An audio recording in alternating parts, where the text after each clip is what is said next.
राधे राधे, जय श्री कृष्णा। आज हम शनिदेव की कथा सुनेंगे। ऐसा माना जाता है, जो भी मनुष्य शनिदेव की कथा सुनते हैं, शनिदेव उनके सभी दुखों को दूर करके अपना आशीर्वाद प्रदान करते हैं। शनिदेव की कृपा उन पर सदा बनी रहती है। और ये भी जानेंगे साथ में, शनिदेव की मनपसंद प्रिय राशि कौन सी है। 16 वर्ष से कम आयु वालों पर शनिदेव की कुदृष्टि क्यों नहीं पड़ती है। एक बार नवग्रहों में बहस हो गई। नवग्रहों में सबसे उत्तम कौन है। इस बात के निष्कर्ष पर पहुंचने के लिए सभी देवता देवराज इंद्र के पास पहुंचे। वो बोले, हे देवराज, अब आप ही निर्णय करें कि हम सब में से बड़ा कौन है।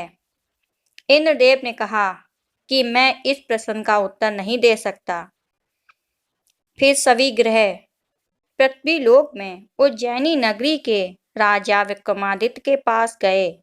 सभी ग्रहों ने राजा विक्रमादित्य से प्रश्न किया, हम सभी ग्रहों में सबसे श्रेष्ठ कौन है। इस पर राजा विक्रमादित्य भी असमंजस में पड़ गए।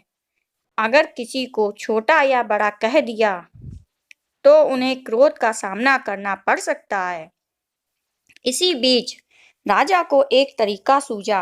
उन्होंने 9 तरह की धातु बनवाई, जिसमें स्वर्ण, रजत, चांदी, कांसा, ताम्र, तांबा, सीसा, रांगा, जस्ता, अभ्रक व लोहे शामिल थे। राजा ने सभी धातुओं को एक एक आसन के पीछे रख दिया। इसके बाद उन्होंने सभी देवताओं को अपने अपने सिंहासन पर बैठने को कहा। सभी देवता अपने अपने आसन पर बैठ गए। तब राजा विक्रमादित्य ने कहा, इस बात का निर्णय हो चुका है, जो सबसे पहले आसन पर बैठा वही सबसे श्रेष्ठ है। यह सुनकर शनि देवता नाराज हो गए और बोले, राजा विक्रमादित्य, यह मेरा अपमान है। तुमने मुझे सबसे पीछे बैठाया है। मैं तुम्हारा विनाश कर दूंगा। तुम मेरी शक्तियों को नहीं जानते हो। शनिदेव ने कहा, एक राशि पर सूर्य 1 महीने, चंद्रमा 2.25 दिन, मंगल 1.5 महीने, बुध और शुक्र 1 महीने, बृहस्पति 13 महीने रहते हैं, लेकिन मैं किसी भी राशि पर 7.5 वर्ष रहता हूँ। मैंने अपने प्रकोप से बड़े बड़े देवताओं को पीड़ित किया है। मेरे ही प्रकोप के कारण श्री राम को वन में जाकर रहना पड़ा था, क्योंकि उन पर 7.5 थी।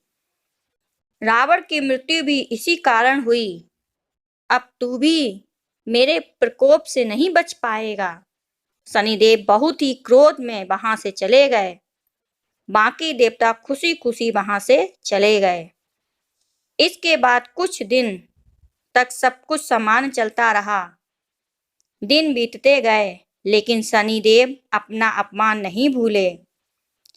यदि अब तक आपने मेरा चैनल सब्सक्राइब नहीं किया है तो जरूर कर लें और बेल आइकन को दबाना ना भूलें, जिससे आने वाली सभी वीडियो समय पर आप तक पहुंचती रहे। मेरे वीडियो को लाइक करें, कमेंट में ओम शनिदेव वाय नमः अवश्य लिखें और हो सके तो ज़्यादा से ज़्यादा शेयर करें। एक दिन शनिदेव घोड़े के व्यापारी के रूप में पहुंच गए राजा विक्रमादित्य की परीक्षा लेने। राजा विक्रमादित्य ने अपने अश्वपाल को कुछ घोड़े खरीदने के लिए भेजा। अश्वपाल लौट आया और बोला, राजा, घोड़े बहुत ही कीमती हैं। राजा ने खुद जाकर एक सुंदर और शक्तिशाली घोड़ा पसंद किया और उसकी चाल देखने के लिए घोड़े पर बैठे। लेकिन राजा जैसे ही घोड़े पर बैठे, घोड़ा बिजली की रफ्तार से दौड़ा और राजा को एक दूर जंगल में ले जाकर नीचे गिरा दिया और घोड़ा गायब हो गया। राजा विक्रमादित्य अपने राज्य का मार्ग खोजने लगे, जंगल में भटकने लगे, परंतु उन्हें कोई मार्ग ना मिला। कुछ समय बाद उन्हें एक चरवाहा मिला। भूख प्यास से व्याकुल राजा ने चरवाहा से पानी मांग कर पिया और उसे अपनी अंगूठी देकर रास्ता पूछकर जंगल से बाहर निकल गए। पास के एक नगर में पहुंचकर एक सेठ की दुकान पर राजा ने कुछ देर आराम किया और उस सेठ को बताया, मैं उज्जैनी नगरी से आया हूँ। जब तक राजा सेठ जी की दुकान पर बैठा, सेठ जी की काफी बिक्री हो गई। सेठ ने राजा को भाग्यवान समझकर अपने घर खाने पर आमंत्रित किया। सेठ के कमरे में एक हार रखा था। उसी कमरे में राजा को बैठाकर सेठ जी बाहर चले गए। कुछ देर बाद जब सेठ जी आए और हार ना पाकर राजा से बोले, हार कहाँ गया? राजा ने कहा, मुझे नहीं मालूम। सेठ ने क्रोधित होकर राजा के हाथ पैर कटवाने का आदेश दे दिया। राजा विक्रमादित्य के हाथ पांव कटवाकर उसे नगर के बाहर छुड़वा दिया। वहां से एक तेली गुजरा। बीका को देखकर उसे दया आई।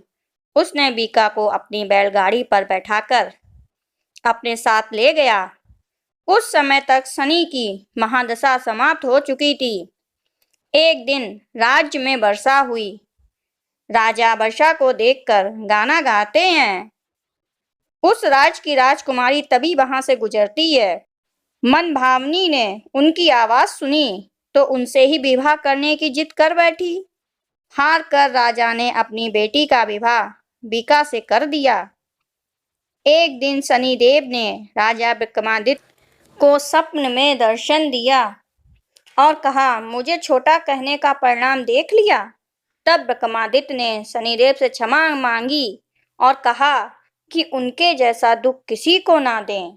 तब शनिदेव ने कहा कि जो उनकी कथा का श्रवण करेगा और व्रत रहेगा, उसे शनि दशा में भी कोई दुख नहीं होगा। शनिदेव ने राजा विक्रमादित्य के हाथ और पैर वापस कर दिए।